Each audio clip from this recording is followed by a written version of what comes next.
What is up, YouTube? Forget pumpkin spice. It's oyster season. You guys are gonna ride along with us while we go out and harvest our own. That's right. We don't buy oysters in this house. We go get our own.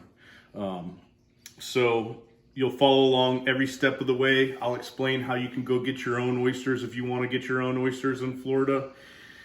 I'll show you how to shuck them. I'll show you how to clean them. And then I'll show you how to cook them. And then we'll do a taste test at the end. All right, so we're out here harvesting oysters today, St. Johns County, Florida. You need to check your oyster harvesting areas before you go out and harvest oysters. You can't just go wherever you want. I'll put the links to the harvest area and the information you need in the description below. But basically, come on a low tide. It's windy today. Hopefully y'all can hear me. Oysters have to be 3 inches. So you see all these oysters out here. You see one you want. And see like this oyster right here. He's just about 3 inches. Our oysters here aren't huge. Then you take your culling iron. My buddy Harold made this for me. But you could use a hammer as well. So if I want this one, what I'm going to do is tap at the base there, clean it up, and take the oyster that I want. I'll show you guys that again with a bigger clump. So, you know, you look at this clump, these are all oysters, right? Oysters aren't just sitting on the bottom as singles, how you get them in the store. So, like I want this one here, I'll hold on to that one, and I'll trim down everything. And it leaves me with just the oyster I want. The limit for 2 people would be 4 or 5 gallon buckets. It's still a little early this year. We're just gonna probably maybe take a bucket, not even quite a bucket, for dinner tonight.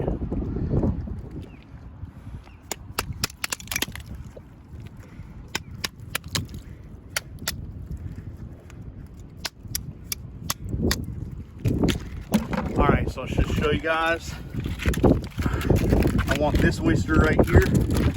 So right at the base of them, come in here with my culling iron, start popping, and then it's got all these smaller oysters on there. We can actually break those off without ruining them, and I'm left with just that one oyster there. We'll take them home and clean them up, and we're gonna charbroil these. So the way the state of Florida deems whether or not the shellfish harvest areas are open, it's usually based off of rainfall. So what they're doing is monitoring the rainfall in the area. You get too much rainfall, too much runoff, and they will shut the area down. Most of the areas were closed for Hurricane Ian, and this area just opened back up on the 14th. North St. Johns County opened today. But we thought, since it's the beginning of season, we'd give it a couple more days. We grabbed just enough for our dinner tonight. Like I said, we're gonna probably charbroil these ones with some cheese and butter and garlic. Next time we see y'all, be at the house. Back at the house. This message is brought to you by Red Bull. I'm not actually sponsored by them, but I should be. You know, Red Bull, call me. So, we've got our bucket of oysters. When you get home, just go ahead and dump them out on your driveway or concrete or whatever. Hopefully you don't live in HOA. And what you want to do is just a garden hose. I've seen some guys use electric pressure washers, but really get in there and start washing them bad boys off, and they'll start looking like oysters. Then once you get them, what I like to do, just kick them around with my boot, keep going. And like I said, we only got a couple for dinner tonight. Sometimes we'll have 2 bushels, and I'll use a shovel to move them around. But we won't have that many, so this will go pretty quick. Now, while I have you guys out here, I want to show you the boat that I use. This is my salt marsh 1444, so it's 14 feet long and 44 inches wide. This boat is made by Ancona Boats in Fort Pierce, Florida.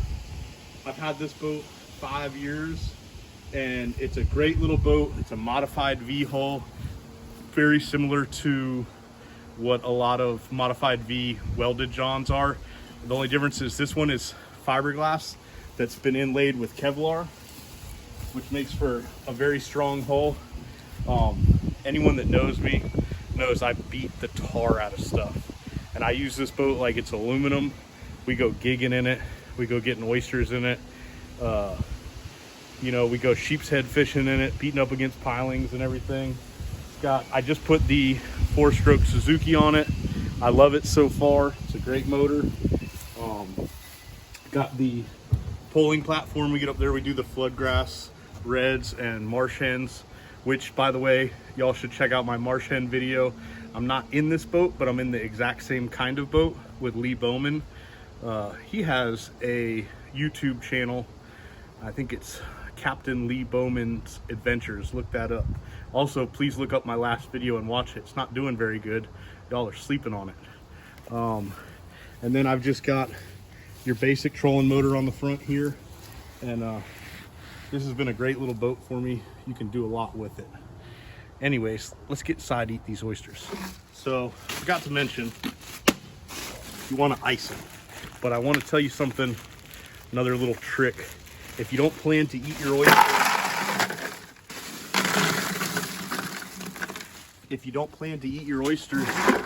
that day, ice them with the mud on them.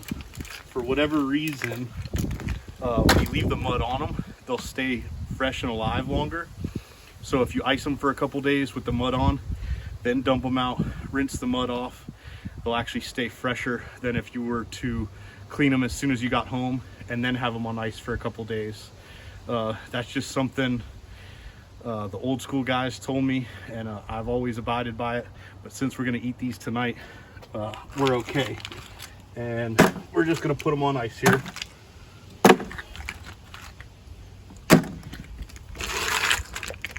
I mentioned, getting oysters is hard on your back, man. If it's, you know, 80 bucks a bushel, it's probably worth it. But since I'm kind of crazy, I still go get my own. They're better.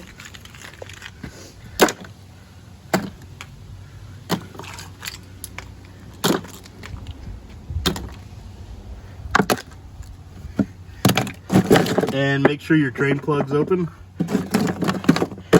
Battery down on there. And those will be good until we're ready to eat. All right, so to make charbroiled oysters, first you gotta shuck your oysters. Got going here, I'm gonna show you guys how to shuck an oyster real quick. But look at this. This is not super uncommon, but Well, you gotta hold still. well, I need one thing. Fairly rare. There is a baby crab living in that oyster. They say that's lucky if you eat it. And look, he's alive. Who says it's lucky if you eat it? I do, and other people, you know. So you could eat that one. I'm not eating that one. Anyways, so to shuck an oyster, you want a good oyster knife. I think this is a Dexter. I prefer these ones that have the bent tip. They're not that sharp.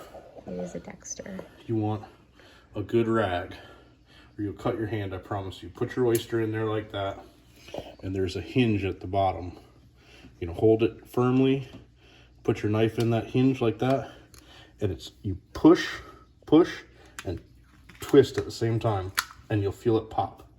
Now, you want to dig your knife in there, but that's not what you want to do. Take your knife, wipe the end of it off like that, so you're not putting all that muck from the outside of the oyster in there.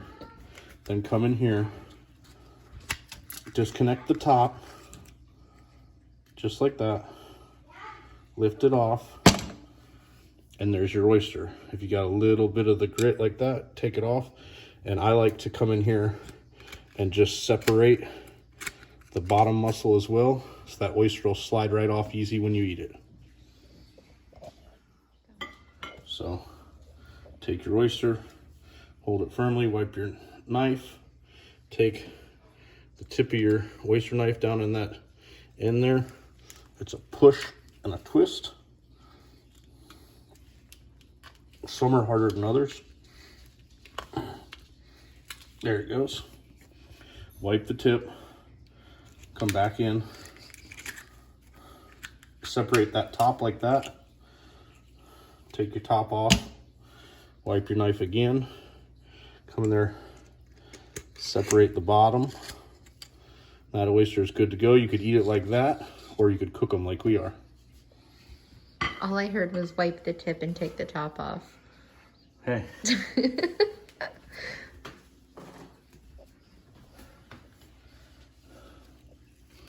This one might be hard. An oyster will have like more of a flat side and a curved side. You want to take the flat side off, so you hold all that juice down on the curved side.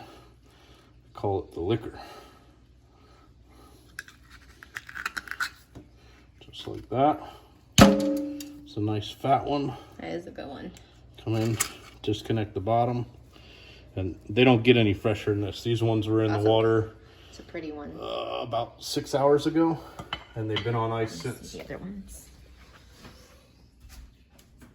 What do you think, babe? That's probably enough. That's plenty for just us. Looks good. Here we go. I've got my grill stupid hot. That thing says 900 degrees. I don't know if it's 900 degrees, but it'll burn the hair off your arm. I'm gonna start with a little bit of Kfred, not a whole lot. I'm just gonna dust the top of all the oysters like this. Not much. Then we're gonna do just a little bit of bacon. Thing here is not to overdo it, but just to have a little bit. So we'll go just a little bit in each one, like so. And then what I've got here is butter with roasted garlic in it. And it's actually that Kerrygold butter. I don't know if it makes a difference, but I spent $5 on it. So each one will get a little spoonful of butter, like that.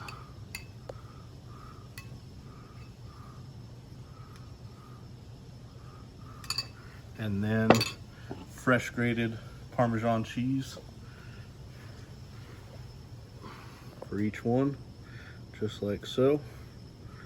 I mean, there could pretty much be anything underneath all that stuff and it's going to taste good.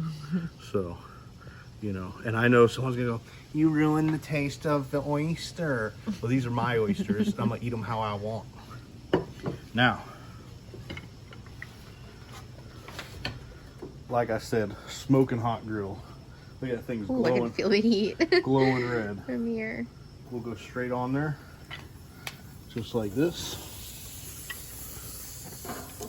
Oh my God, it's hot. Burn yourself. Try not to lose any juice, 'cause that's the good stuff.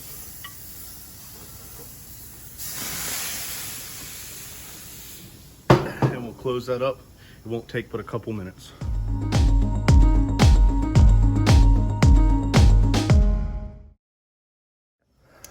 So it's been maybe 2 minutes. And look at them bad boys. Ooh, hot. Hot, hot, hot.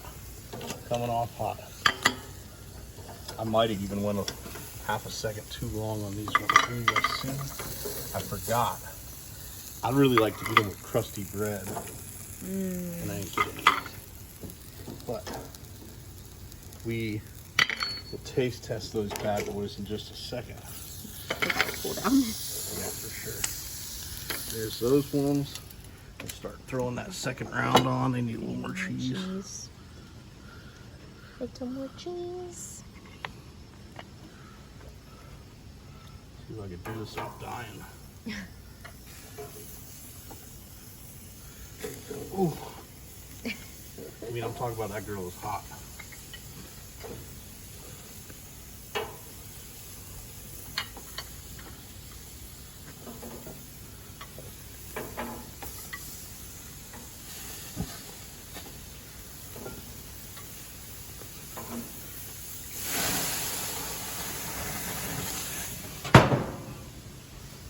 Call the fireman. Gotta go rinse this plate. If it lights on fire, yell.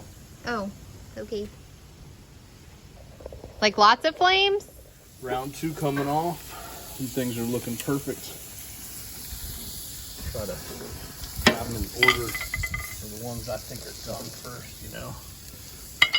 Happens real fast, y'all.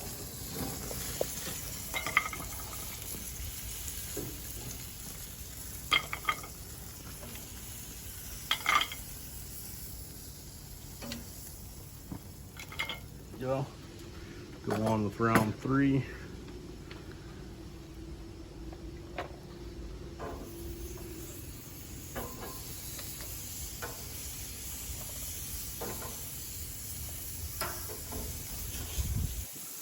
Ooh, that's hot.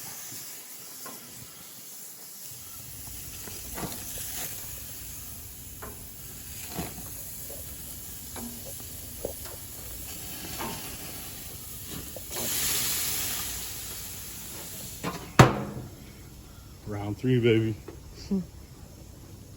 What? I said, okay. Oyster taste test.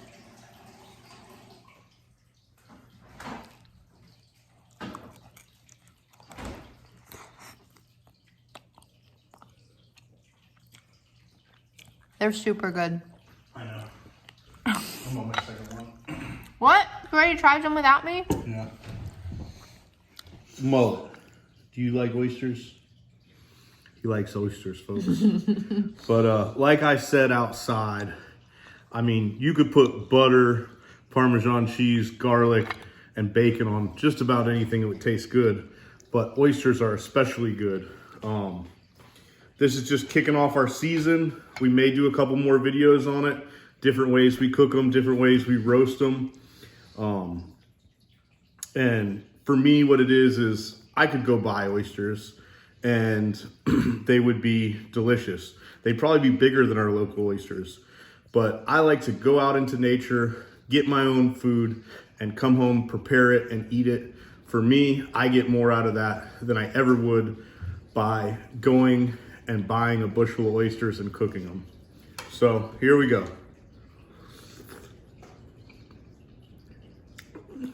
Those are good. What do you think, Mo? You want one? Mo likes them too. Anyways, this is the end of the video, y'all. I hope you enjoyed it. Please like and subscribe. I can keep making these videos for you guys. Check out a couple of my last videos and drop a comment. Let me know what you want to see me do. But that's all for now.